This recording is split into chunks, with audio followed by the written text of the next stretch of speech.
Muy buenos días. La Universidad Nacional Autónoma de México, la Coordinación de Humanidades, la Fundación Juan Rulfo, la Cátedra Extraordinaria Juan Rulfo, el Instituto de Investigaciones Filológicas, la Biblioteca Nacional de México, la Facultad de Filosofía y Letras y el Instituto de Investigaciones sobre la Universidad y la Educación les da la más cordial bienvenida a la conmemoración del centenario de Juan Rulfo. De igual manera, saludamos vía videoconferencia a la Unidad Académica de Estudios Regionales en Jiquilpan, Michoacán. Sean todas y todos bienvenidos. Damos la palabra a Fernando de Jesús Rodríguez Guerra, secretario académico del Instituto de Investigaciones Filológicas, sede de este evento el día de hoy. Gracias. Buenos días. Simplemente darles la bienvenida en nombre del doctor Mario Humberto Ruzosa, director de este instituto, a Filológicas, que ha sido durante varios años sede de la Cátedra Juan Rulfo y que hoy acoge esta última jornada conmemorativa del centenario de Juan Rulfo, uno de nuestros escritores más universales y de cuya vigencia pues dan cuenta el éxito de estas jornadas a lo largo de estos últimos días. Antes de dar espacio y la palabra a los especialistas, pues simplemente agradecer por parte del instituto, en primer lugar desde luego a la Fundación Juan Rulfo, a la Coordinación de Humanidades y muy especialmente al doctor Gabriel Enríquez, representante del instituto ante la Cátedra Juan Rulfo, y al maestro Alfredo Barrios por la coordinación de este evento. No me queda más que darles entonces, reiterar la bienvenida y el agradecimiento y la certeza de que esta última jornada va a ser enormemente productiva e interesante y, como ha sido en las jornadas anteriores, llena de jóvenes interesados en la obra de Juan Rulfo. Muchas gracias y bienvenidos.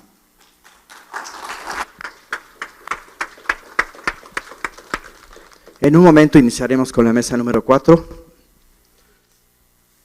Gracias por su espera. A continuación, la mesa 4, que será moderada por Gabriel Enríquez Hernández, del Instituto de Investigaciones Filológicas, y a quien le cedemos la palabra. Muy buenos días.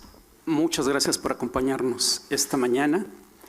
En primer lugar, quisiera mandar un saludo a la señora Claudia Aparicio de Rulfo y a Claudia Rulfo, que nos siguen o que siguen esta serie de charlas y conferencias vía streaming. También me gustaría mandar un saludo cordial a la Universidad Complutense de Madrid, a Brigham Young University, a la Universidad de León, a el Colegio de México, a la Universidad Iberoamericana, a la Universidad Veracruzana y a la Unidad Académica de Estudios Regionales en Jiquilpan, Michoacán, quienes siguen la transmisión por Internet. Antes de iniciar, voy a hacer un par de aclaraciones. Para darnos un poco más de tiempo en lectura, voy a evitar leer el currículum de cada uno de los ponentes. Sin embargo, ustedes podrán, como se puede apreciar, verlo en pantalla. Y en segundo lugar, para aquellos que no han estado antes en esta serie de charlas y conferencias, les notifico que nuestros compañeros van a pasarles una papeleta para que ustedes, en el momento que tengan una pregunta, la puedan escribir y al final de las charlas nos las van a hacer llegar. Desde luego, si nos da tiempo, atendremos todas, pero si el tiempo se agota, es importante que escriban su correo porque a vuelta de correo los especialistas atenderán sus preguntas. Bueno, pues sin mayor preámbulo, vamos a dar inicio a esta mesa 4 de la conmemoración del centenario de Juan Rulfo. En primer lugar, voy a dar la palabra a Georgina García Gutiérrez, del Instituto de Investigaciones Filológicas, en particular del Centro de Estudios Literarios, que esta mañana nos leerá Confluencias, Rulfo y García Márquez, algunos textos, exploración mínima. Georgina, por favor. Sí. Gracias, Gabriel. Buenos días, gracias por estar aquí. Quiero empezar con agradecimientos a todos los organizadores de este magno homenaje. Les agradezco la posibilidad de participar en un evento histórico que es esta conmemoración del centenario de Juan Rulfo. Gracias por el honor que me han dado de poder compartir con ustedes estas notas. Como decía Gabriel, mi texto se llama Confluencias, Rulfo y García Márquez, algunos textos, exploración mínima. Puede proponerse el estudio detenido de la posible cercanía poética entre Juan Rulfo y Gabriel García Márquez, si se toman en cuenta ciertas coincidencias textuales que piden ser revisadas con detenimiento. La coincidencia del interés de los dos escritores por las peleas de gallo y las apuestas en El Gallo de Oro y El Coronel no tiene quien le escriba, me sugirió su comparación. Aunque considero a las dos novelas cortas en su totalidad en mi cotejo exploratorio, deberé limitarme a los personajes masculinos para esta exposición oral. Carlos González Boixó señaló la posibilidad de cierta vinculación de las obras del mexicano y del colombiano en el imprescindible artículo El Gallo de Oro y otros textos marginados de Juan Rulfo. Cuando se refiere a la suerte y a que el destino de Dionisio Pinzón está marcado por el azar, dice, cito, la muerte de Bernarda acarrea la pérdida de esa suerte y el suicidio de Dionisio. Rulfo se ha sentido subyugado por esa fuerza ilógica y no ha escatimado alusiones a ella. Una de las descripciones que más se repite es casualmente la de Bernarda convertida en diosa alcoholizada de la fortuna. Cita, un poco atrás de él estaba la caponera, como si tampoco se hubiera movido de su sitio. Sentada en el mismo sillón, escondida apenas en la penumbra de la sala, parecía un símbolo más que un ser vivo, pero era ella y su obligación era estar ahí para siempre. Termina la cita. Continúa González Boixó. El lector no puede menos que recordar el mismo caso de Pedra Cotes, personaje de 100 años de soledad, posible influencia de Rulfo en Gabriel García Márquez, si nos atenemos a la fecha de publicación de ambas obras y a la participación de Márquez en el guión de la película citada. González Boixó se refiere a la fecha de aparición de la película El Gallo de Oro 1964 y a la de la publicación 3 años después de 100 años de soledad 1967. De ahí dice la posible influencia de Rulfo en Gabriel García Márquez. Esta sugerencia merece ser atendida porque al leer las dos obras en contraste se iluminarían posibles huellas, coincidencias, influjos. En verdad un reto. Recuérdese que García Márquez, Carlos Fuentes y Roberto Gabaldón aparecen como guionistas de la película El Gallo de Oro y Juan Rulfo como argumentista. González Boixó aclaró los equívocos y confusiones acerca de la indefinición de guión, argumento, etc. Aunque era conocido desde casi 20 años antes, el escrito de Rulfo permaneció inédito hasta 1980, cuando se publicó por primera vez como guión en el volumen El Gallo de Oro y otros textos para cine. Este caso confirma que ni las fechas, ni los años de publicación, ni la misma edición de una obra son indicadores confiables del género literario al que pertenece o del momento en que Rulfo empieza la escritura o la finaliza. La comparación del Gallo de Oro y El Coronel no tiene quien le escriba requiere que se examine la gestación de las novelas, posiblemente casi simultánea. Y por gestación, aclaro, me permito la licencia de entenderla como el proceso que abarca desde que el autor concibe una obra hasta que es publicada adecuadamente. En este sentido, para mí, la gestación del Gallo de Oro concluiría hasta 2010 con la edición crítica.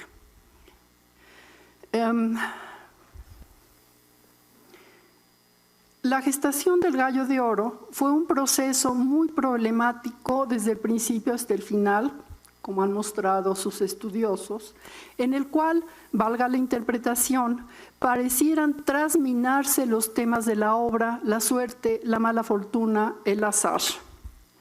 Aunque la historia de la novela ha sido estudiada, se ha documentado, es necesario para mí repetir aquí algunos incidentes. La germinación de dos novelas maestras. En 1955, el mismo año en que salió en México Pedro Páramo, Gabriel García Márquez publicó La hojarasca. 3 años después, también en Bogotá, sacó en la revista Mito, julio 1958, El coronel no tiene quien le escriba. Era lo publicó en 1961, que puede considerarse su segunda novela.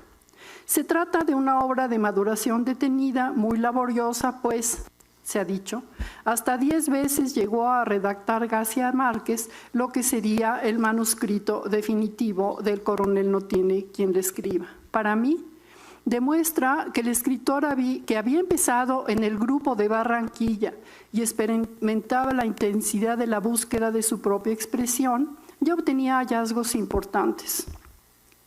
Sin duda, El coronel no tiene quien le escriba puede considerarse una de las novelas más logradas del colombiano. Según la inscripción final del autor después del texto, fue concluida en París, enero de 1957.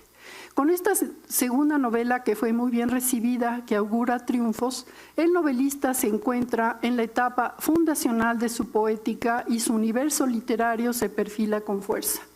El mundo de García Márquez ya está cimentado y su población se irá mostrando en obras posteriores. En El coronel no tiene quien le escriba, se mencionan y aparecen personajes que serán retomados. Ya son elementos constitutivos de la obra, la historia, la política.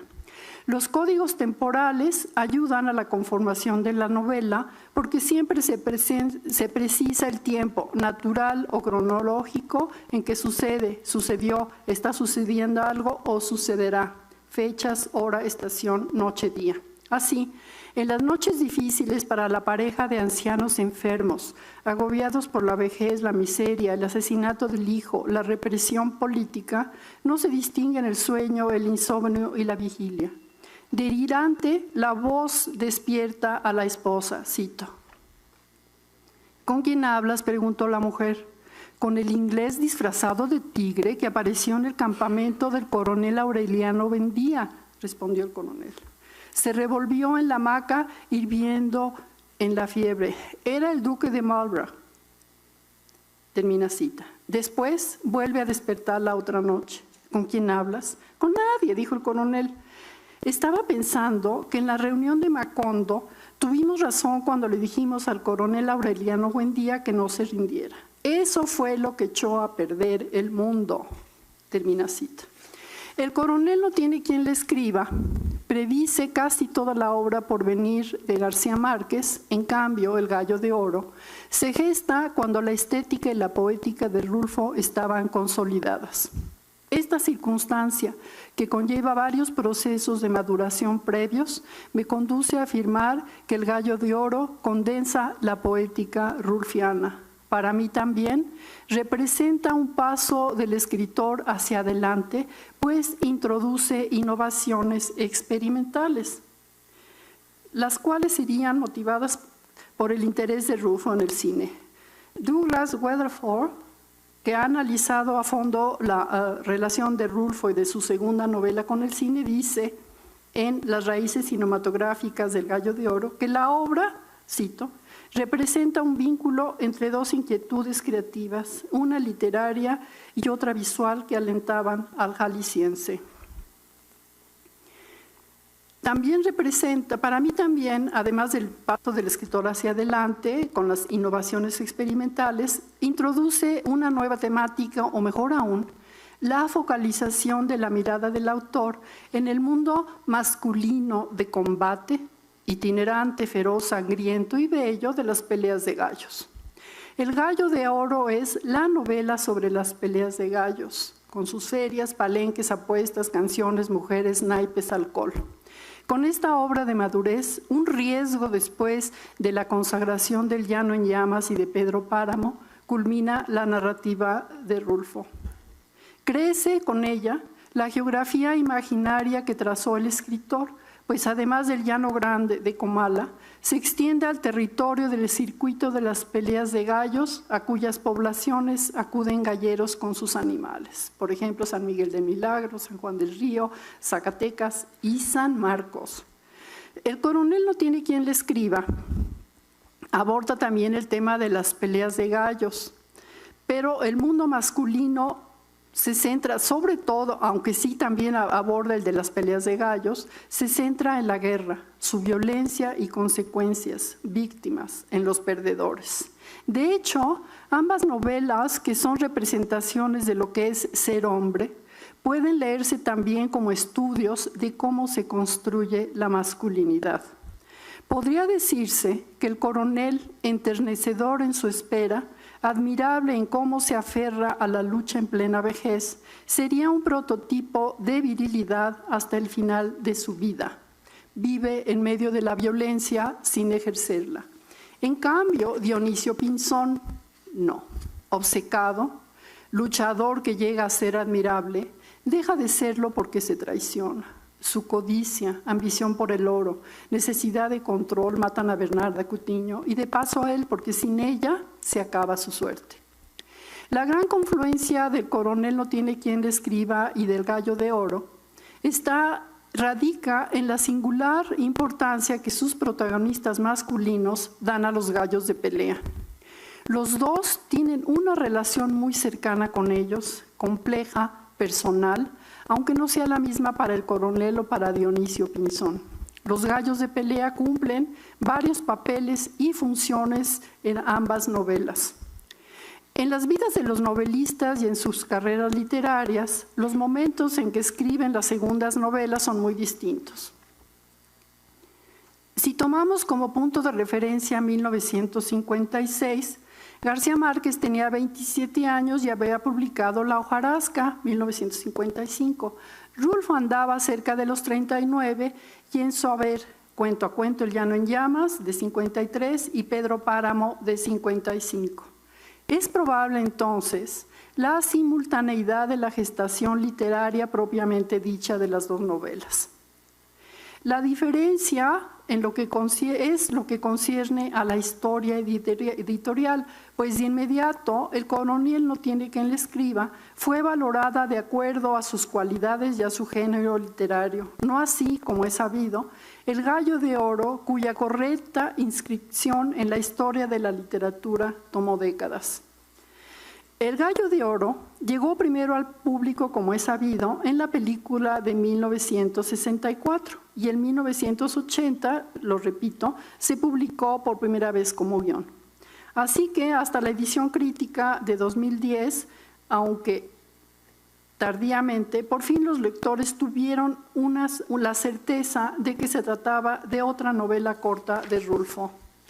Una gestación larga, accidentada, un relato kafkiano del horror insólito en la historia literaria.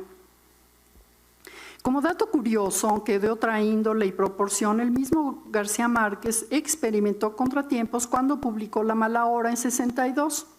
El escritor pudo aumentar finalmente los errores y los comenta en su nota a la primera edición y afirma: esta es pues la primera edición de La mala hora. Era 1966. Al leer El Gallo de Oro, se lee a Rulfo, como lo han mostrado varios críticos. Con esto quiero decir que un nivel de lectura de esta novela es el anagnórico. Rulfo es inconfundible. Por ejemplo, ¿qué más rulfiano que la escena en que ha muerto Bernarda Cutiño cuando Dionisio acaba de arruinarse? No sabe que está muerta y la increpa. Bernarda, llamó Bernarda, despierta Bernarda, lo hemos perdido todo, ¿me oyes? Fue hasta donde estaba su mujer, la sacudió por los hombros. «¿Me oyes, Bernarda? Lo hemos perdido todo, hasta esto». Y arrancó de un fuerte tirón el collar de perlas que Bernarda Cutiño tenía en el cuello, haciendo que se desgranara y rodaran las cuentas por el suelo. Todavía gritó: «¡Despierta ya, Bernarda!». «No puede despertar, está muerta». Entonces se notó el extravío de aquel hombre que seguía sacudiendo a su mujer y reclamándole: «¿Por qué no me avisaste que estabas muerta, Bernarda?». Termina cita. Solo el arte de Rulfo hace que un personaje diga: «¿Por qué no me avisaste que estabas muerta, Bernarda?». El lector familiarizado con la obra de Rulfo, que puede acceder a una lectura anagnórica, reconoce quién es el escritor en este párrafo. Lee a Rulfo en esta novela, pues la lectura anagnórica asocia lo leído con otros textos del mismo creador. Reconoce sus temas en la segunda novela: el poder, el amor, la incomunicación, la soledad, la mujer inalcanzable, el hombre que destruye y se destruye, pero sobre todo, de nuevo, el descubrimiento de la belleza de México desde la mirada artística que estiliza. El Gallo de Oro, que resulta de una lenta gestación, llega, como he dicho, muy tardíamente al lector, al público lector, por lo que hay un tiempo muy largo entre lo que sería la escritura de esa obra y su publicación y la recepción. Entre escritura y lectura se interponen innumerables escollos. Para mí el más grande es la película, se ha repetido mucho, pero bueno, y todo lo que vincula la novela con el cine como industria cinematográfica y sus intereses. Fue un infortunio que en la historia del cine en México haya quedado muy atrás la época de oro del cine nacional, cuando por fin se filmó tardíamente por primera vez El Gallo de Oro en 1964. Parece que el momento de la filmación es muy distinto del momento en firmar su texto. Ya había otras concepciones de lo que significaba hacer cine. Se sabe con certeza que a mediados de la década de los años 50 ya se gestaba la obra, pues Rulfo había iniciado la elaboración del Gallo de Oro.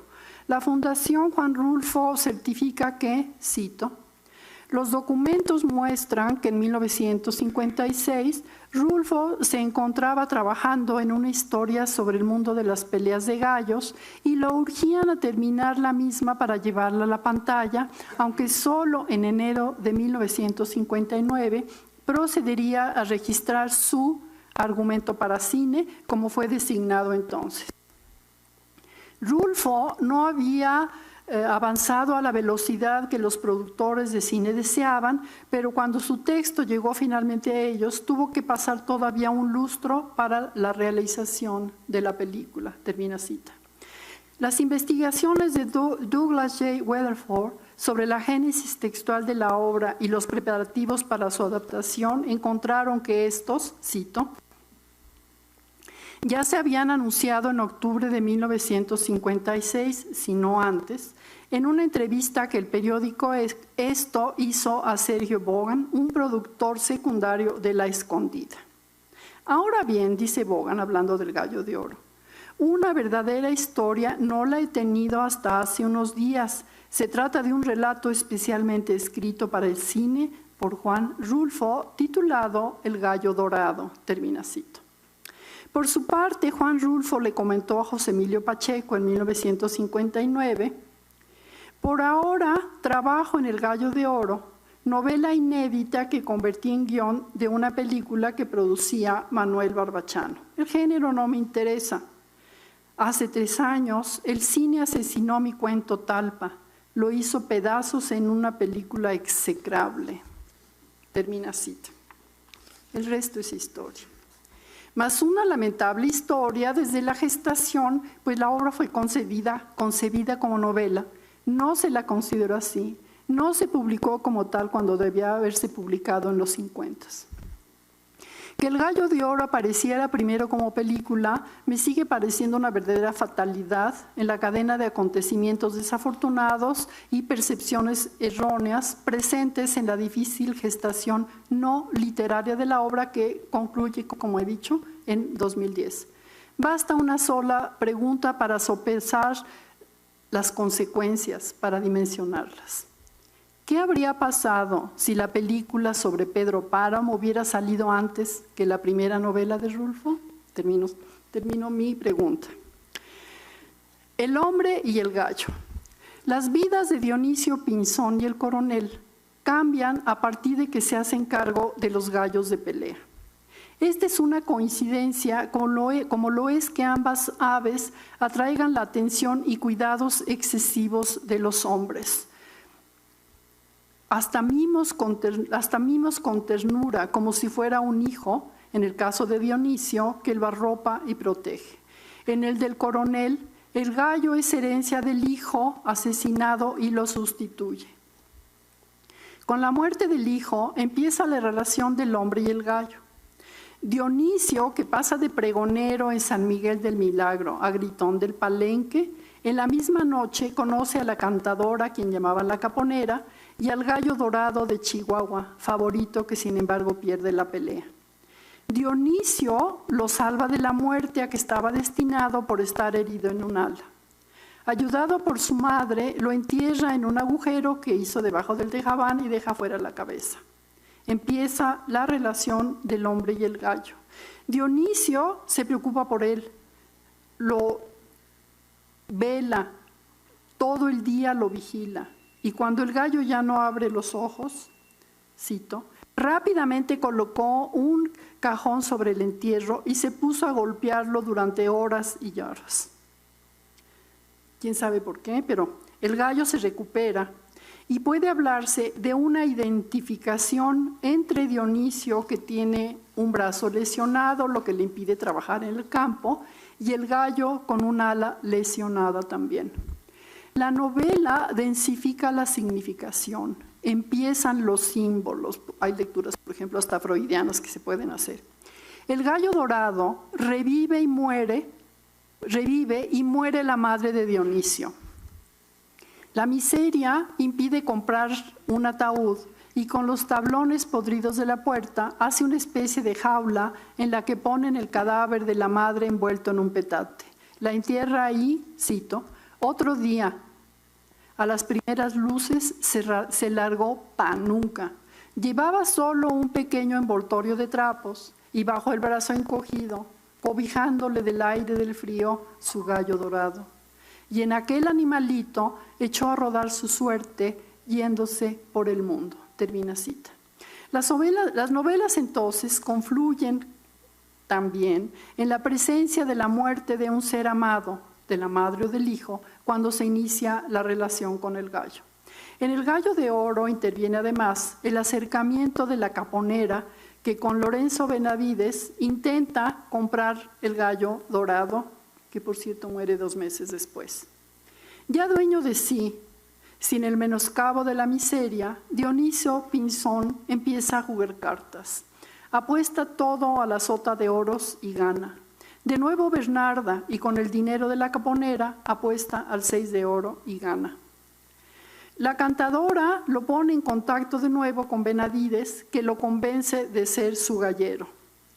Con los gallos ajenos a su cargo, empieza a ganar en peleas amañadas. Nada tiene que perder. En su recorrer palenques reencuentra a Bernarda Cutiño y pronto, ya juntos, recorren las ferias, apuestan a las peleas de gallos, la ruleta, los albures. Dionisio empieza a ganar y a ganar. El interés inicial y la cercanía con el gallo se desplaza a una relación con la Caponera, con quien finalmente se casa. Ella es para él su piedra imán fuerte, sustituye al gallo dorado. El coronel, que ha esperado más de 60 años la justicia del gobierno y los últimos 15, una carta sobre su pensión de jubilado veterano del ejército, empieza a hacerse cargo del gallo cuando su hijo muere. A pesar de que no tiene la pareja dinero para subsistir, el gallo, sin embargo, necesita ser alimentado. Su mujer no entiende el entusiasmo de todo el pueblo por el gallo, que por cierto es un bien colectivo en el que todos depositan esperanzas. Ocupa el lugar de Agustín en la comunidad. Cito. Tuvo la certeza de que ese argumento, de él mismo a su mujer, vale como 50 pesos. Justificaba su determinación de conservar el gallo, herencia del hijo acribillado 9 meses antes en la gallera, por distribuir información clandestina. Es una ilusión que cuesta caro, dijo la mujer. Cuando se acabe el maíz tendremos que alimentarlo con nuestros hígados. Es por pocos meses, dijo, ya se sabe con seguridad que hay peleas en enero. Después podemos venderlo a mejor precio. Termina cita. El gallo, además de la espera de la carta del gobierno, llena la vida del coronel, le da otro objetivo y otro motivo de espera de octubre a enero.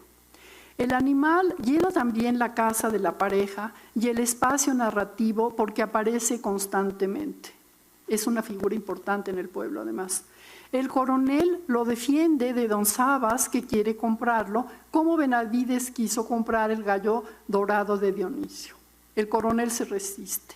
Ya en diciembre, en una ausencia del coronel, secuestran al gallo en su ausencia. Se lo llevaron a la fuerza, dice la mujer. Dijeron que se lo llevarían por encima de nuestros cadáveres. Dijeron que no era nuestro, sino de todo el pueblo. El coronel rescata de la gallera al animal después de haberlo visto triunfar y lo regresa a casa.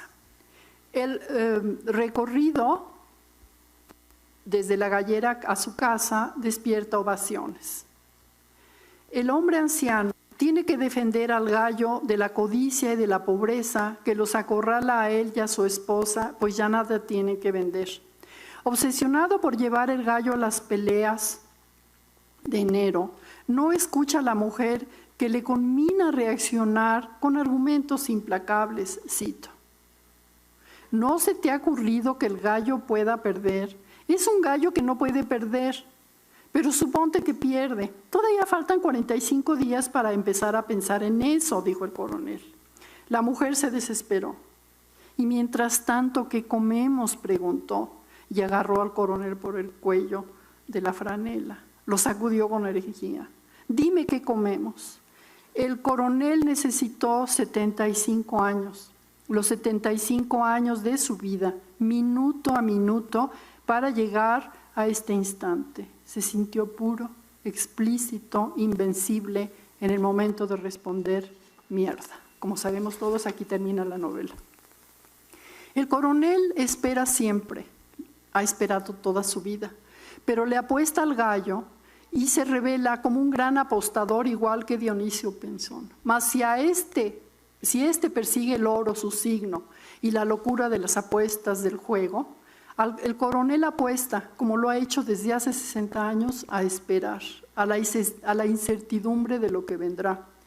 El gallo es un nuevo aliciente que refuerza su masculinidad, su seguridad, la terquedad de toda una existencia.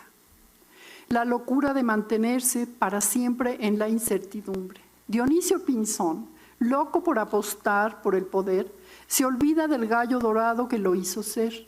Encierra la caponera y la destruye. El gallero se suicida y la vida prosigue en su hija la Pinzona. Los dos personajes tan distintos tienen puntos en común, ya que no toman en cuenta las esposas, por ejemplo, y en cierta forma coinciden en ser buenos padres en una cultura, patriarcal. Dionisio Pinzón es un padre vanguardista, pues sostiene el derecho de su hija a hacer su regalada gana y la defiende. Resultan muy ilustrativas las confluencias del gallo de oro y del coronel no tiene quien le escriba, aunque aquí haya apuntado solo algunas. Rulfo y García Márquez, por medio de la relación del hombre y el gallo, cargada de símbolos, son representaciones de lo real que no por distintas dejan de transparentar las realidades en que se inspiran.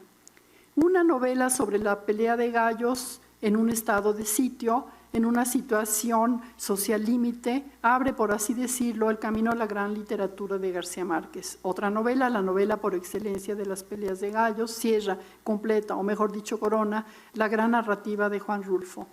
Los apuntes del cotejo inicial muestran las soluciones artísticas diferentes que uno y otro escritor encontró para relatar historias acerca del ser humano, la suerte, el azar. La posesión y defensa del gallo de pelea le da al coronel la perspectiva, quizá también irreal, de un futuro triunfante. Le permite un desahogo del agobio del proceso kafkiano a que ha sido sometido durante toda su vida. Dionisio Pinzón sí evoluciona, hizo metamorfosis en un hombre autoritario, controlador y egoísta que se derrumba por completo y solo le queda suicidarse, lo hacen arquetípico. Termino con los últimos párrafos del Gallo de Oro, con la canción de la Pinzona que anuncia "No de mi madre", cantada desde un tablado en la Plaza de Gallos de Cocotlán. Dice: pavo real que eres correo y que vas para el Real del Oro, si te preguntan qué hago, pavo real, diles que lloro, lagrimitas de mi sangre por una mujer que adoro. Cierren las puertas, pregonó el gritón al dar comienzo la pelea.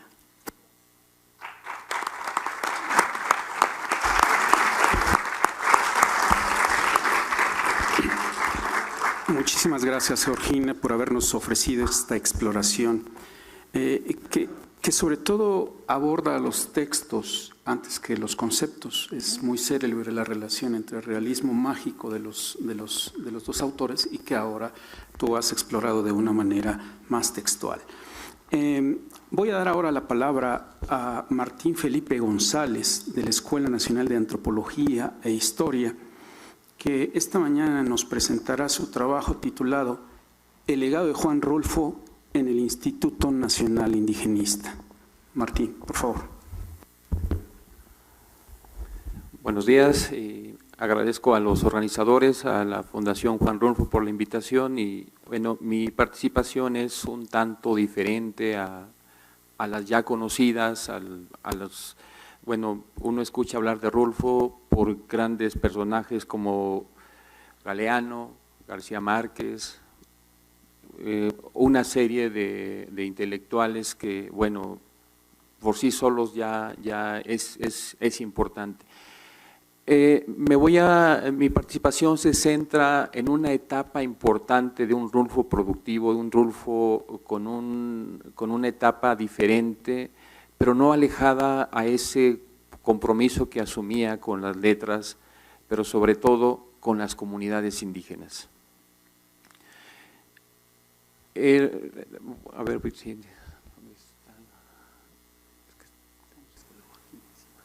sí, ya.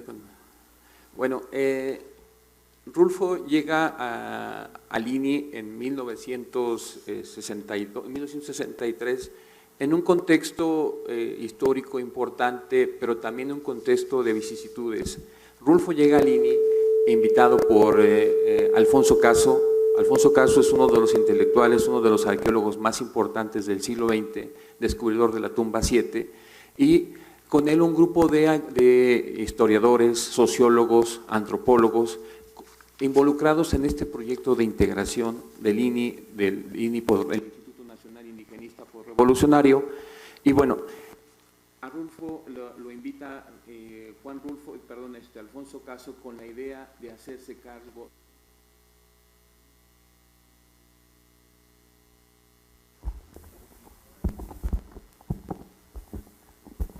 Pero sobre todo con la idea también de darle identidad a un proyecto editorial con la intención de divulgar, de difundir la colección de los trabajos de los pueblos indígenas. Bueno, ese es el del expediente en que se encuentra en el Instituto Nacional Indigenista, en los archivos de recursos humanos. Es la llegada del INI, repito, de Juan Rulfo de 1963 a 1985. Estamos hablando prácticamente de 18 años de instancia en el Instituto Nacional Indigenista. Esta es su ficha de ingreso en octubre del 63. Él entra como corrector, como asistente editorial en el propio instituto.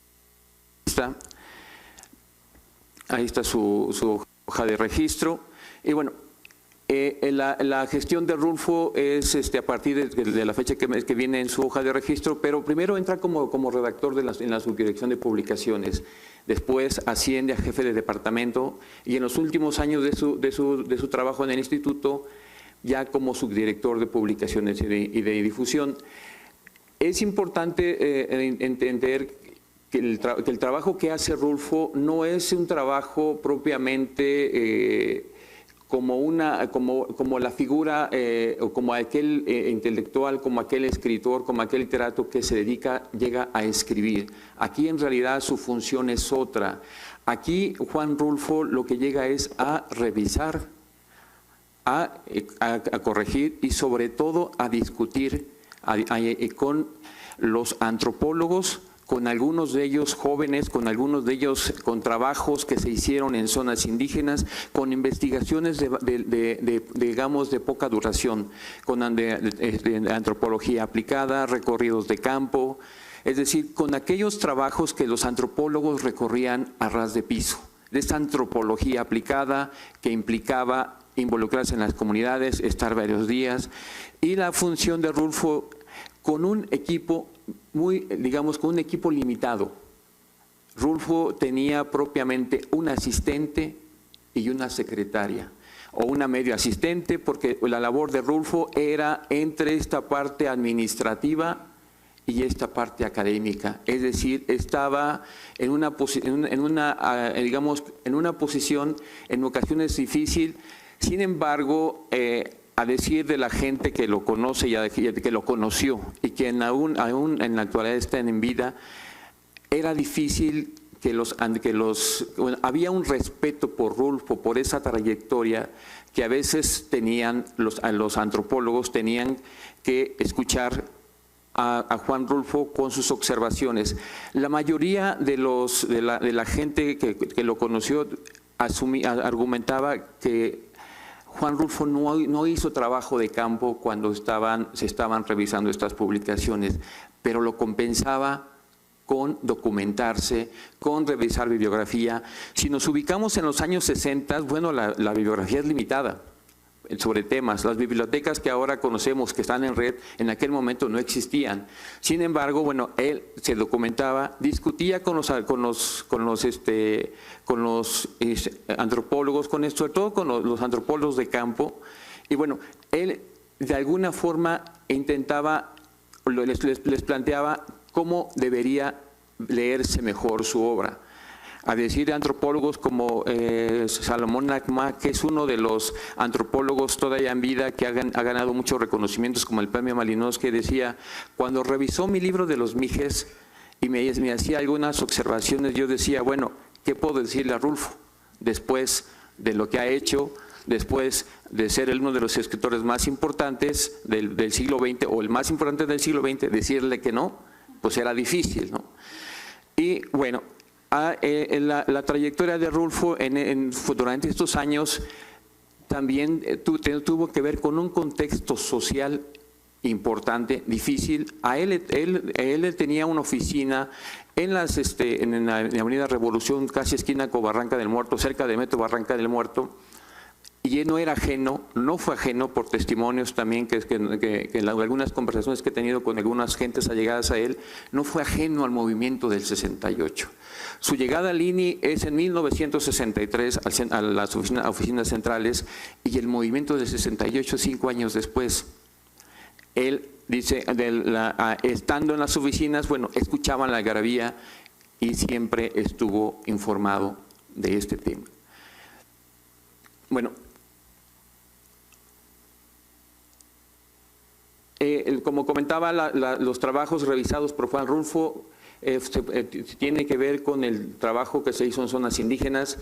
Mucho de este trabajo institucional se plasmó en muchos libros, en una gran cantidad de títulos, en varias colecciones de antropología social, en los clásicos de la antropología, es decir, en una serie de documentos, en más de 70 títulos de la serie de antropología social, en clásicos de la antropología social, arqueología, indigenismo, pensamiento antropológico, CEP e INI.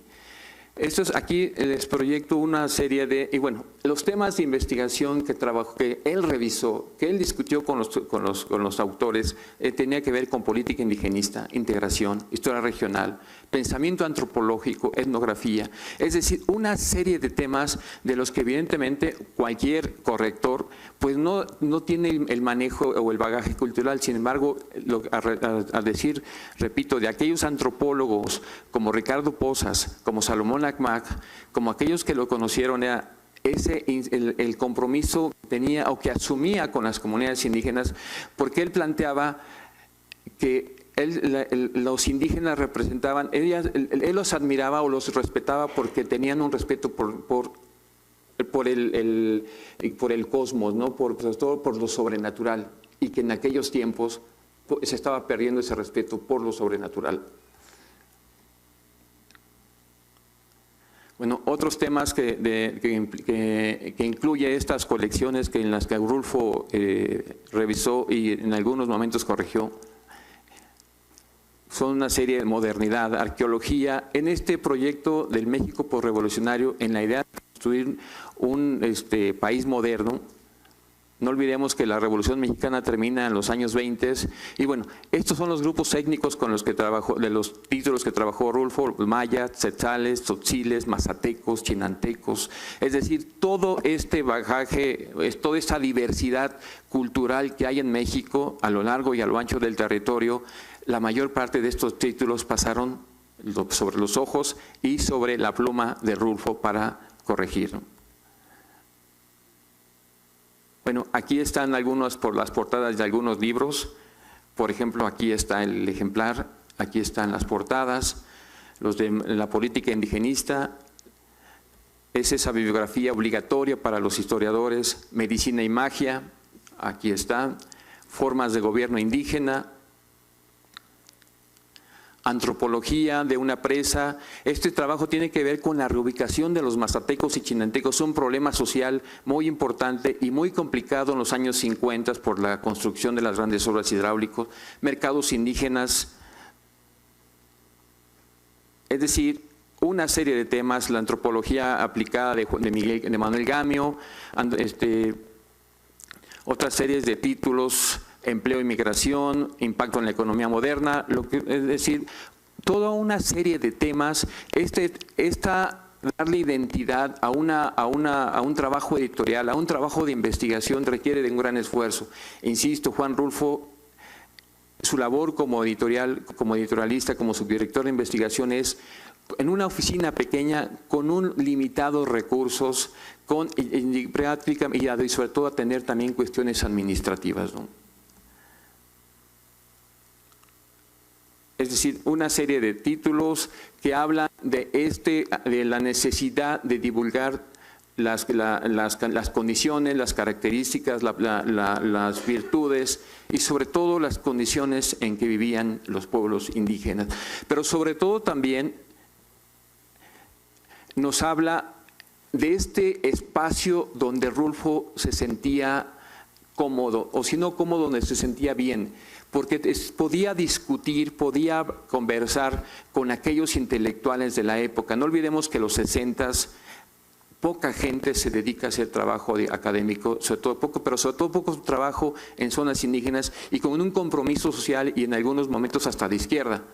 Trabajos como el de Julio de la Fuente, como Ricardo Posas, como antropólogos indígenas, es decir, él se sentía a gusto en un trabajo que era arduo, implicaba mucho trabajo, muchas horas de estar sentado revisando documentos, y sobre todo partiendo de que quién era Rulfo. Rulfo ya había escrito El Llano en Llamas, Pedro Páramo, ya era un escritor reconocido a nivel internacional. Sin embargo, pudo haber, si uno analiza el contexto actual, en el 2006 Calderón le da la dirección general de la Comisión Nacional de Desarrollo de los Pueblos Indígenas a su máximo líder del PAN, con una beca excelente de más de 200,000 pesos al mes, viajes. Rulfo, siendo quien era, llega al INI a asumir un papel de construcción y sobre todo, como lo decían nosotros, los de Salomón Agmac, de un compromiso con las comunidades indígenas, pero sobre todo respetando a hombres de Estado como era y como grandes intelectuales, como fue Alfonso Caso y como fue Aguirre Beltrán, entre otros. Es decir, esta es la parte del trabajo que hizo Rulfo en el INI, el trabajo de Salomón Agnal Los Mijes. Es decir, uno puede pasarse horas revisando las introducciones, las cédulas, es decir, series, yaquis, toda la bibliografía que se publica, la violencia en la costa. Es decir, hay una serie de temas que ahí están y en los que Rulfo fue importante. Repito, Rulfo siendo ya un hombre famoso, habiendo escrito en uno de los libros más importantes del siglo XX, que de otra manera uno no hubiera ese compromiso, no se explica cómo un Rulfo, pudiendo hacer otra cosa o tal vez estar viviendo de una beca como las que dieron actualmente, dan los panistas o los priistas, asumiendo un compromiso institucional. Creo que también tiene que ver con eso, con un compromiso institucional que asume Rulfo en esta institución.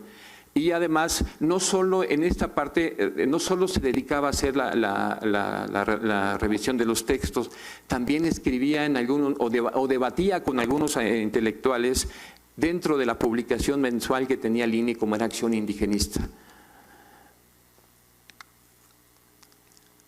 A su muerte, de la muerte de Juan Rulfo, directores y algunos exfuncionarios, como lo fue Ignacio Valle Fernández, que en su momento fue secretario particular de Luis Echeverría, él decía que se había enterado de la sensible pérdida del querido Juan Rulfo. Pide desde Argentina, como embajador de Argentina, dar sus condolencias. Esos son algunos de los testimonios que pude encontrar en algunos de los archivos.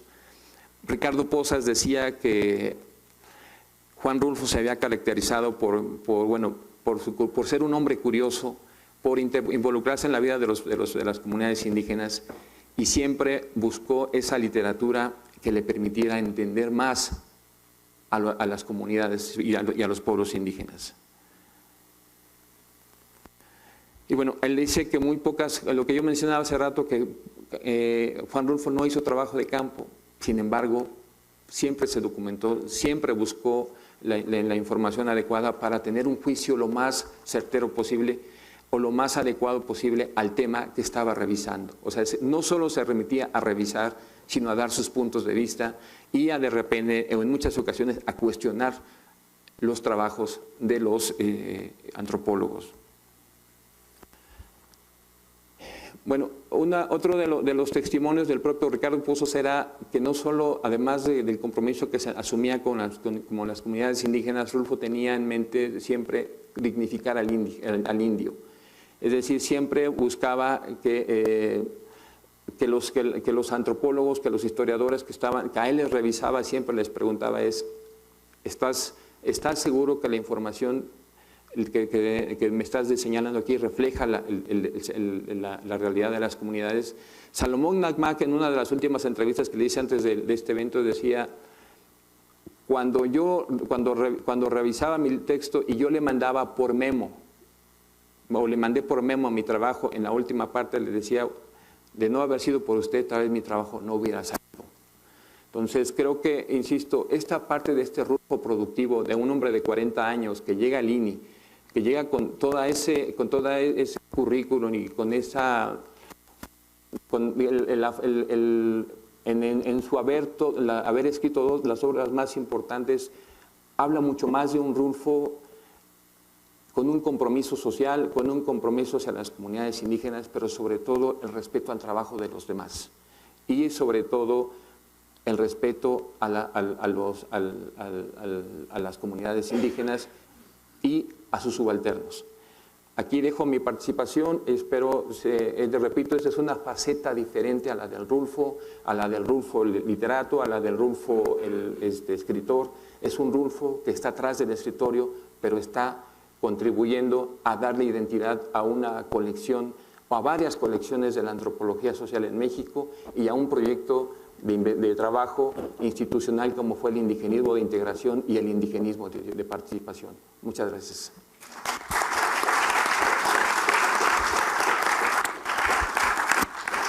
Muchas gracias, Martín, por habernos ofrecido este panorama editorial de marcado carácter social que Rulfo llevó a cabo en el Instituto Nacional Indigenista. Ahora voy a dar la palabra a David García, investigador del Centro de Estudios Clásicos de este instituto, que nos presenta ahora un trabajo cuyo título es El sustrato órfico en la narrativa de Juan Rulfo. David, por favor. Bien, gracias Gabriel por la presentación y también, como todos, quiero agradecer a los organizadores de estos 100 años de Juan Rulfo, a la Coordinación de Humanidades, al doctor Alberto Vital, al ingeniero Víctor Jiménez. Gracias por esta invitación, sobre todo porque, como se ha dicho, son pues los especialistas los reunidos aquí, y aclaro que yo no me asumo como tal, y desde la perspectiva más bien de estos estudios clásicos, los griegos, los romanos, es que se pueden hacer otras lecturas de los textos de la literatura de todos los tiempos, en este caso de Juan Rulfo.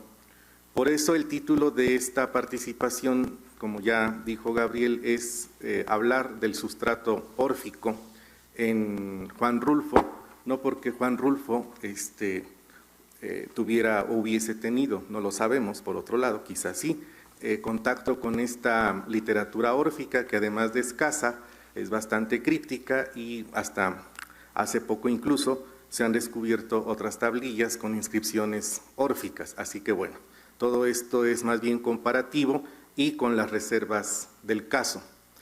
El asunto es que muchas de las ideas del orfismo han quedado en la filosofía, la religión, la literatura, evidentemente, porque todo parte de un elemento mitológico. Y estas creencias que parten de una mitología y que luego se transforman en religión, en filosofía, en literatura, en otros muchos discursos, pues necesariamente, aun cuando no haya un contacto directo, pues algo aparece o algo queda. Esa es precisamente la tradición clásica, que no necesariamente porque tenemos el texto frente a nosotros, en este caso el texto de las laminillas órficas o la recepción que había ya en Platón, por ejemplo, o en los trágicos griegos de este movimiento órfico, esté dado en tal o cual literatura, sino que parte pues de un imaginario. Orfeo, que por otro lado es un personaje mitológico también, es decir, no podemos decir en concreto nada de un personaje como tal, se le atribuyen ideas, se le atribuyen concepciones religioso-filosóficas e incluso mágicas que tienen que ver con una de las preocupaciones del hombre de todos los tiempos. ¿Qué hay más allá? ¿Qué hay después de la muerte? ¿Qué significa estar en este aquí y en este allá? Si es que hay una frontera, digamos, que se pueda extender y que nos permita entender de otra manera qué es lo que sucede una vez que ya no estamos aquí. En los movimientos religiosos de la Grecia presocrática, no nada más este es el orfismo, sino que hay muchos otros, la idea central es encontrar ese mecanismo que nos ayudara a desentrañar ese misterio del más allá. El mito de Orfeo buscando a Eurídice, su esposa, o queriendo traer a Eurídice del más allá, como existen otros también, como en el mito de Sísifo, como Odiseo bajando al infierno, etcétera, pues evidentemente tiene un eco aquí bastante fuerte en esta narrativa rulfiana, no solamente en Pedro Páramo, sino en prácticamente toda la narrativa rulfiana, está latente esta idea, esta intención de entender o de explicar qué es ese estar muerto y si esto que llamamos vida no es también, en cierto modo, una extensión de ese estar muerto y viceversa. Porque la concepción órfica precisamente lo que plantea es esto, es decir, ¿cuál es ese mecanismo religioso, mágico, filosófico, etcétera, que nos ayuda a comprender ese más allá?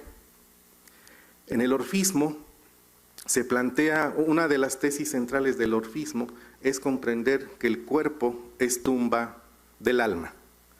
Entonces, el soma, el cuerpo, atrapa esa cuestión anímica, lo que significa, porque además sema significa, valga la redundancia, eso que nosotros apuntamos, el significado, nos ayuda a entender que todos estos personajes rulfianos, cuando fallecen, cuando mueren, realmente parecería, da la impresión que hay una continuidad, hay un seguimiento, aun cuando ya se está muerto, como lo acaba de decir Georgina. ¿Por qué no me dijiste que estabas muerta?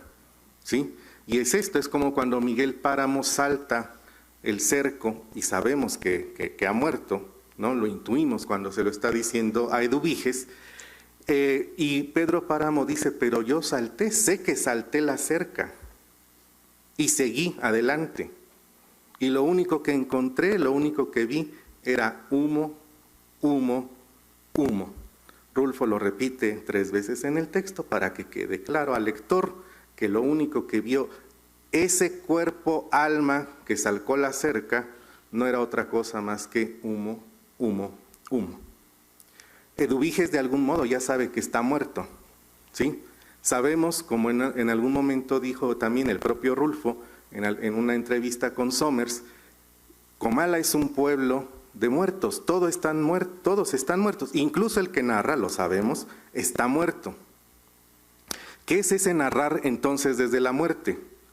Pues desde la perspectiva del orfismo, es un Orfeo con sus encantamientos, los encantamientos mágicos, las palabras mágicas que se recuperan en algunas de las tablillas órficas, que le ayudaban al individuo, que le permitían al individuo entender incluso, no solamente cómo, por decirlo de este modo, entrevistarse con el señor del Hades, del infierno.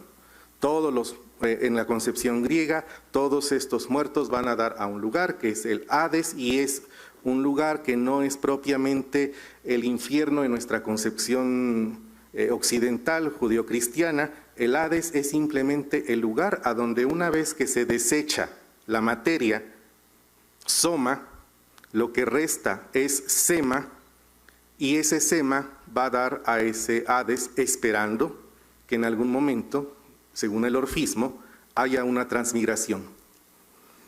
En este contexto, parecería que esa transmigración o es en automático o no se da. Esto es, como decíamos con Miguel Páramo. Miguel Páramo salta la cerca, alguien cruza el umbral, alguien pasa el río, alguien siempre está pasando geográficamente algo. Es la marca, es el límite, es el lindero que pues nos señala claramente como mera marca narrativa que el sujeto pues está transitando hacia otro espacio. El mito tiene, y me parece que esta es una de las cualidades de la literatura que se convierte pues en un texto universal. No diré clásico porque los clásicos son otros, pero sí universal, en ese sentido de que, bueno, hay algo que nos está diciendo ahí para todos. En este caso, lo que quiero señalar es que justamente la potencia narrativa de Rulfo está en utilizar estos mitos, pero esa concepción que tenemos desde la palabra mito es griega, como ustedes saben. Entonces, esa concepción del mito que es propia de los griegos y que no pasa luego ni por sociólogos, antropólogos y demás que le van cargando sentidos al mito que no tiene. El mito no tiene tiempo ni espacio y por eso es recurrente y por eso la oralidad es muy fuerte. Y por eso cada vez que estamos leyendo a Rulfo, lo que estamos oyendo, como dice él, palabras de muertos, estamos reconstruyendo ese mito una y otra vez. Y entonces podemos terminar de leer Pedro Páramo y empezar otra vez, porque vamos a descubrir que en esa oralidad es como cuando los abuelos, las abuelas nos están contando esas historias de muertos, que es el mismo muerto, porque es la memoria. Y ahí está otro concepto que me parece relevante en cuanto a esta concepción órfica. Ese sema, eso que permanece, está arraigado en la memoria. Eso que queda ahí, que va a quedarse como una seña de identidad del muerto, es la misma memoria. ¿Qué significa esto? ¿Qué quiere decir esto? El muerto, en la concepción órfica, puede transitar hacia otro lado, porque lo que guarda justamente es el recuerdo, es la memoria. De ahí la importancia, pues, para la oralidad de que no solamente en términos narrativos se debe fomentar, se debe desarrollar y practicar la memoria. ¿Sí? Entre paréntesis, estos programas CEP de la memoria fuera, pues bueno, a ver luego qué nos va a quedar. Si nos ponemos muy órficos y ya no va a haber memoria, pues a ver cómo se quedan las almas luego transitando por acá, luego no nos espantemos, ¿no? La concepción órfica, perdón, esto me parece bastante serio, o sea, la literatura antigua, que no debería llamarse como tal, sino mera poesía, pues es oral. Homero, sabemos, posiblemente no escribió, lo que está haciendo es oralidad y ese es el recuerdo. Para los órficos, entonces, si uno va a transitar hacia el otro mundo, nosotros podemos tener o podemos conservar ese recuerdo. ¿Qué pasa con los muertos de Rulfo? Los muertos de Rulfo, cuando se encuentran estas almas o cuando se encuentran con un vivo, cuando aparece Juan Preciado,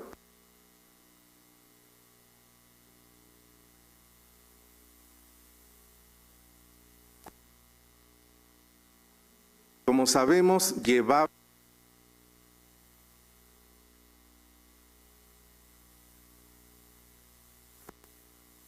en uno de sus estudios sobre Rulfo, algo que caracteriza a Comala,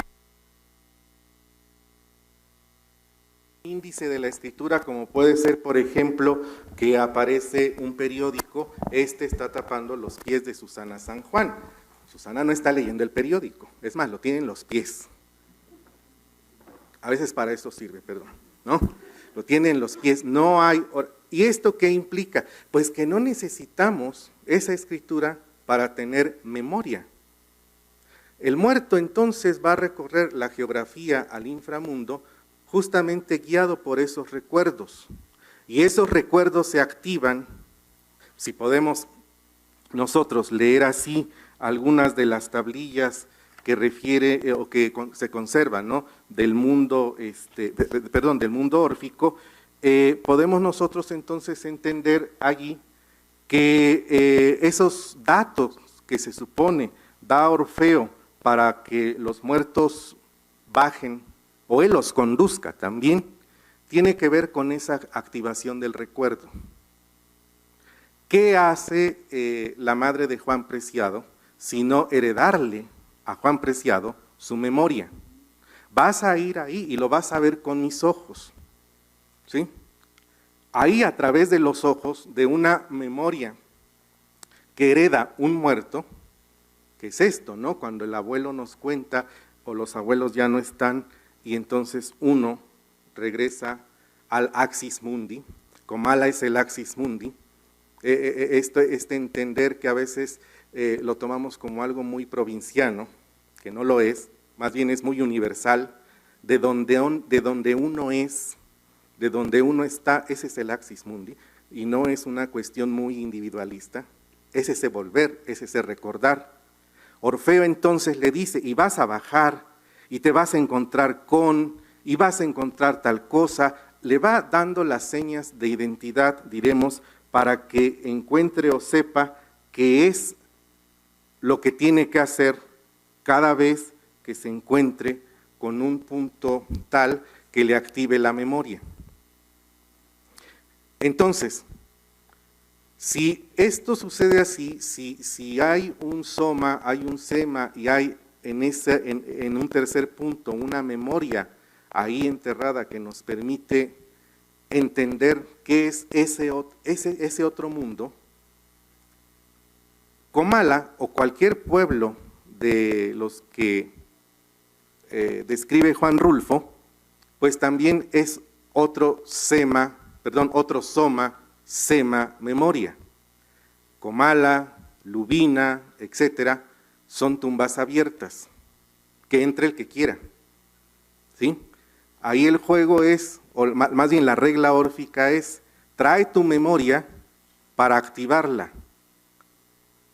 Juan Preciado no lleva más que los recuerdos que le da su madre. No, él, dicho de otro modo, no es propiamente de ahí. Él entra y no sale, ¿sí? Es una tumba abierta y entonces va a quedarse allí, muerto, además, muerto como debería de morir un buen órfico, muerto por un miedo que le entra por los pies, se los enfría y el frío va minando su cuerpo, pues hasta que llega en la parte superior y muere. Cuando nos petateamos, cuando nos enfriamos, ¿sí? Esto es.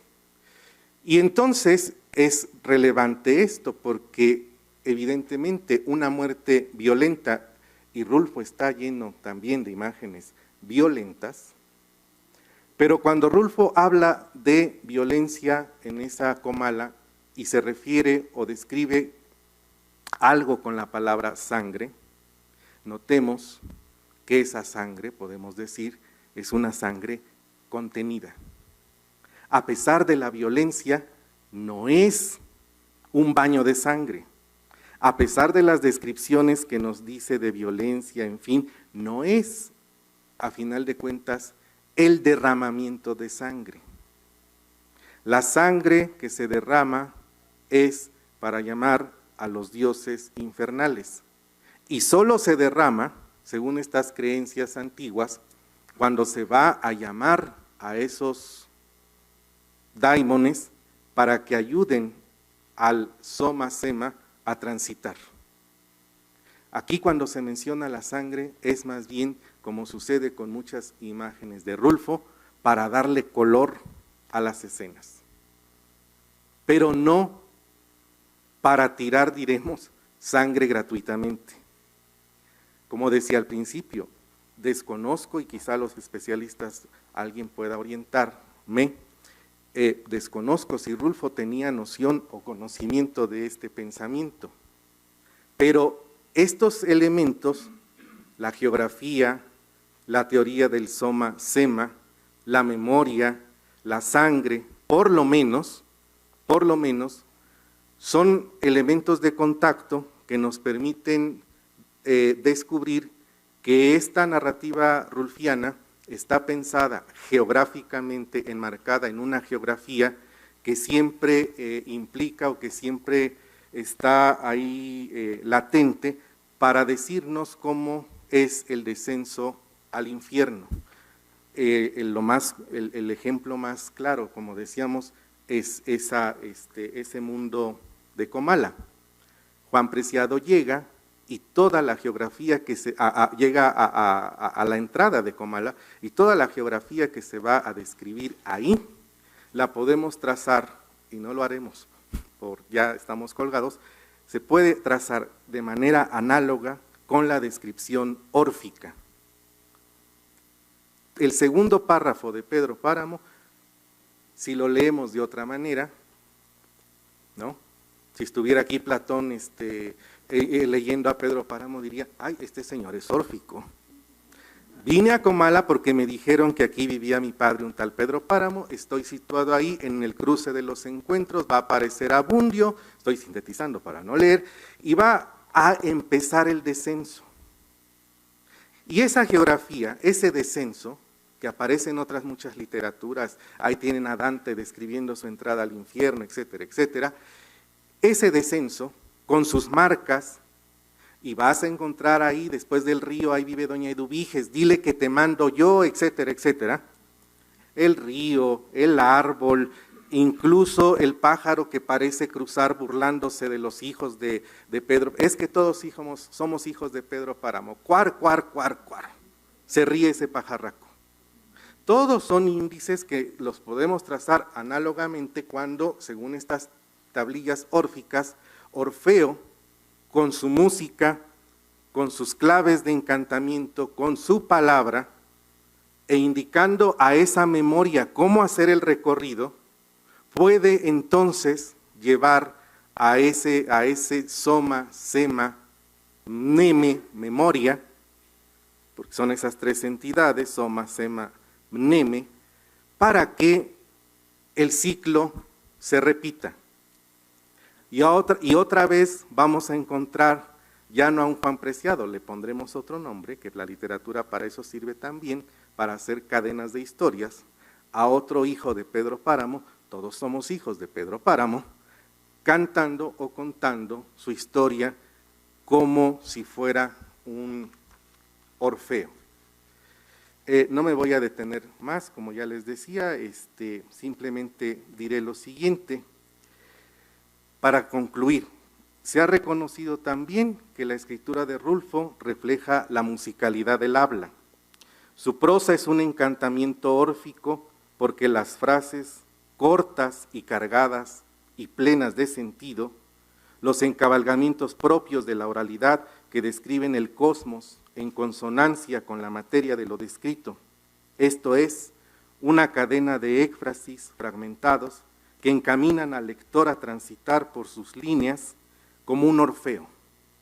Rulfo es un Orfeo como este héroe buscaba a su Eurídice, como un Pedro Páramo busca a su Susana San Juan, como Ignacio busca su muerte cuando dice o inquiere, ¿no oyes ladrar los perros?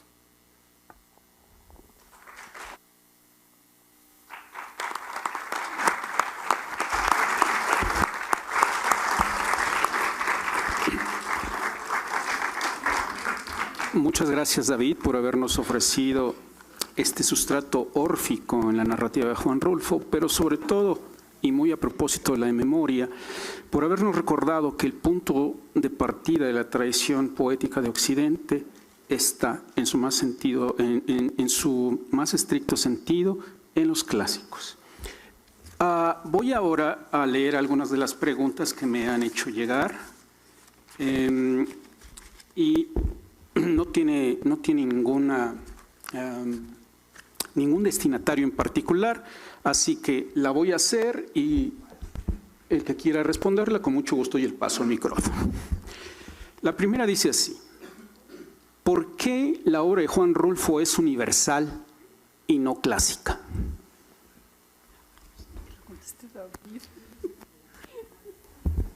No tenía destinatario, pero faltaba nada más, como dicen por ahí, más señas, más pistas, perdón, era más pistas. No, era justamente lanzar la puya. Los clásicos, la palabra clásico se refiere estrictamente en términos literarios a un momento de la cultura occidental, y luego esta palabra pues se ha abusado, ¿no?, de ella en su connotación, o tal como nació en con su connotación literaria, porque la palabra clásico no tenía que ver originalmente nada con la literatura. Era un término que se aplicaba a la primera clase social en la antigua Roma. En la Constitución de Servio Tulio se consigna que los classici eran los que iban en la primera línea, son los de la primera línea. Es un término militar que pasa a la economía como metáfora. Los classici van a ser económicamente los de primera línea, y en esas 5 clases censitarias, la última clase son los proletari, o sea, classici versus proletari. Aulo Gelio dice que un autor clásico es aquel que escribe con corrección gramatical, y le dice entonces a un destinatario de una de sus cartas: anda y a ver si encuentras entre los clásicos, entre los de primera línea, alguien que diga, voy a poner otro ejemplo en español, no en latín para entendernos, anda, ve y busca a alguien de los clásicos, a ver si hay alguien que diga, las gentes dicen, o haiga sido como haiga sido.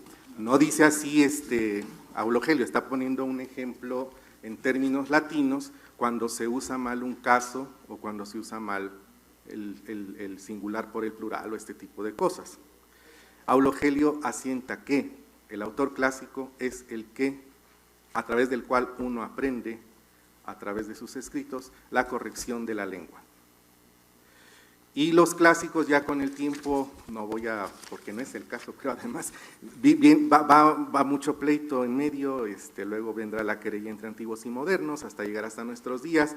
Había un libro, por cierto, que se anunciaba no hace mucho tiempo como un clásico de nuestros días, lo cual, si uno quiere ser retóricamente correctos, es un oxímoron total.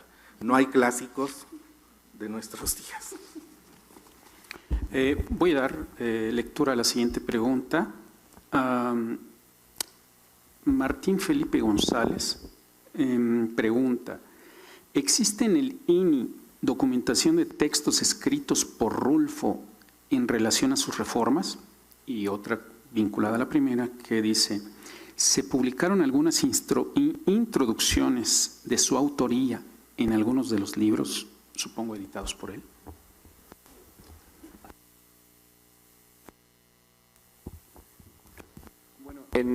Con respecto al trabajo, a escritos de Rulfo propiamente, solo hay un debate en México Indígena, en los 36 años estos primeros 30 años del INI, un debate con Fernando Benítez como parte de los escritos, los documentos, de los ensayos que vienen en ese libro. Hay otro en México Indígena, ahorita no recuerdo el nombre, pero que habla de la literatura indígena, pero igual es otro debate de Rulfo con otro intelectual. Básicamente, la función de Juan Rulfo, repito, fue propiamente como editor, como corrector y revisando cada uno de los trabajos o sea, propiamente trabajo como propiamente de él, no en los expedientes del INI no están. Hay 3 o 4 documentos desde que él ingresa del Departamento de Recursos Humanos y del fondo reservado todo un expediente de Rulfo, pero ahí difícilmente, yo no he visto, no quiero decir que no lo haya, pero al menos en los expedientes de la biblioteca Juan Rulfo no lo hay. Os repito, solo los debates que tiene en México Indígena, que es una revista mensual que se publicó hasta en varias etapas, pero sobre todo el de Fernando Benítez, está publicado en INI 30 años.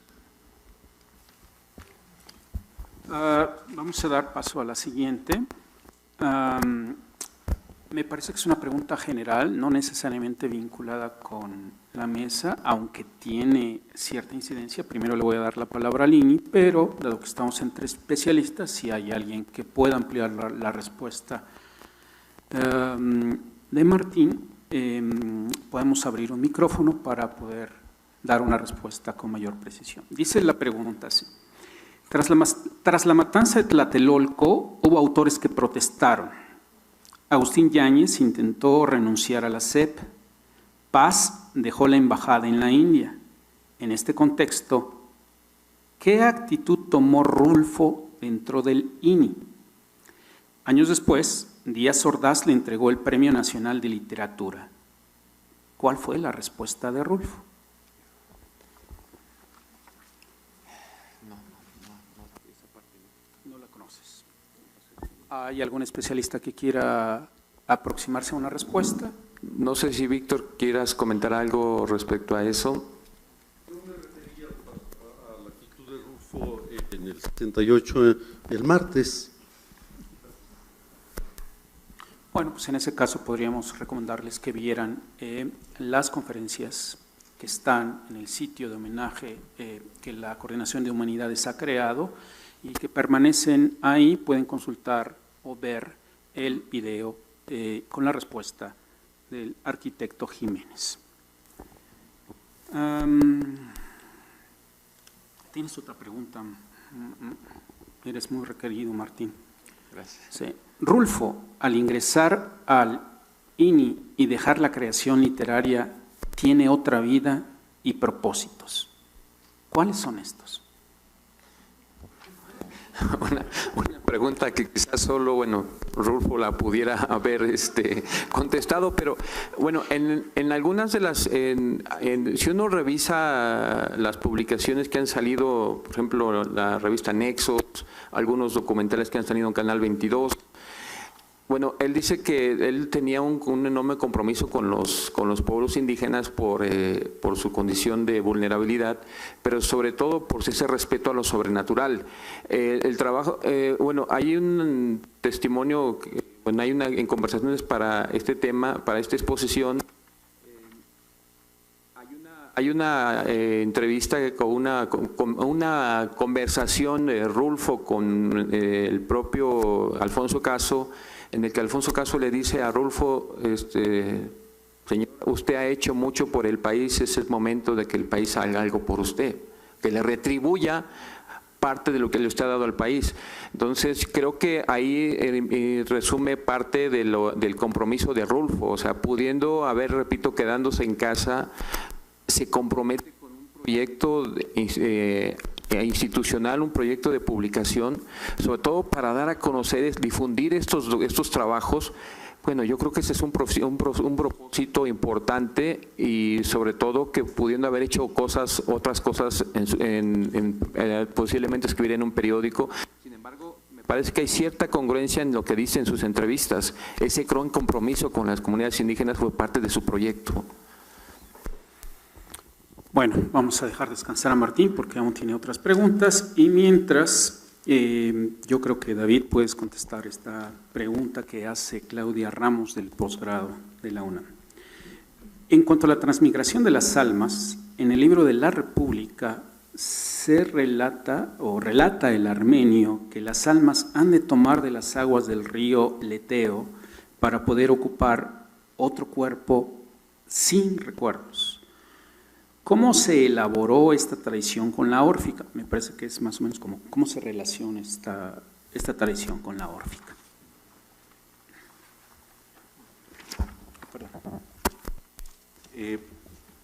Varias de las ideas de esta filosofía idealista platónica tienen un antecedente órfico pitagórico.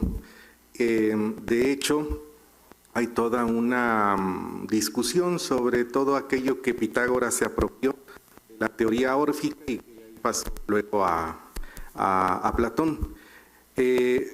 Como decía al principio, estas interpretaciones, porque además los textos órficos están fragmentados y son meras tablillas, no podemos determinar bien a bien cuál es, diremos, la receta de esa transmigración. El olvidar, es esa cuestión de que el alma olvide, de que el alma deja para que pueda transmigrar, es más bien, no correspondería propiamente a esta misma tradición, sino que sería pues una de estas variantes que hay para explicar ese mundo al más allá. Esto me parece que queda claro otra vez entre Rulfo y este orfismo, este Orfeo. No hay verdaderamente un olvido, al contrario, la memoria tiene que permanecer, tiene que estar ahí, porque si vemos de otro modo, los muertos viven lo que ya estuvieron viviendo, dicho de otra manera. Por eso decía que el mito es circular. Lo que se están repitiendo ahí son cosas que ya se conocen, que ya se vieron, son ciclos. Y en este caso, vuelvo al punto, guardar la memoria, rescatar la memoria, es imprescindible incluso para no perderse en la geografía del inframundo. Ok, voy a leer un par de preguntas más y con eso daremos por concluida la mesa. Preguntan, voy a leer la parte final que me parece que es la importante. ¿Se puede destacar más la obra social de Rulfo sobre la población indígena dentro de su labor del Instituto Nacional Indigenista? Bueno, para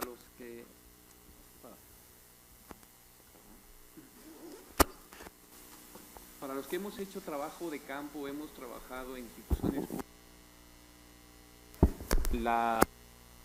tener manos, material especializado, biografía en torno a las comunidades indígenas nos facilita mucho el trabajo y sobre todo nos da un contexto que nos da otra capacidad de reflexión y sobre todo recuperar o recopilar información en zonas indígenas. Me parece que la labor editorial es una labor social importante, pero también necesaria para la investigación y para el conocimiento de las comunidades indígenas. Creo que ahí infiere mucho la labor social de los historiadores, de los antropólogos, que además contribuye para que los usuarios, para que los estudiosos conozcan un tema en específico y sobre todo el de zonas indígenas. Creo que ahí va la labor social de Rulfo también en estos trabajos. Muchísimas gracias, Martín. Finalmente voy a hacer un comentario y una pregunta que también haré extensiva a los especialistas del día de hoy.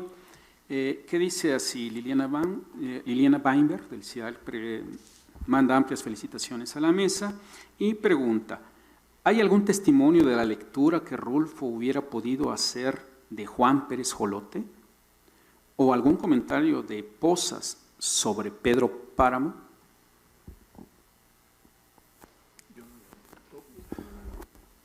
¿Alguien? Bueno. ¿No? Bueno, pues lamentamos no tener una respuesta para esta pregunta.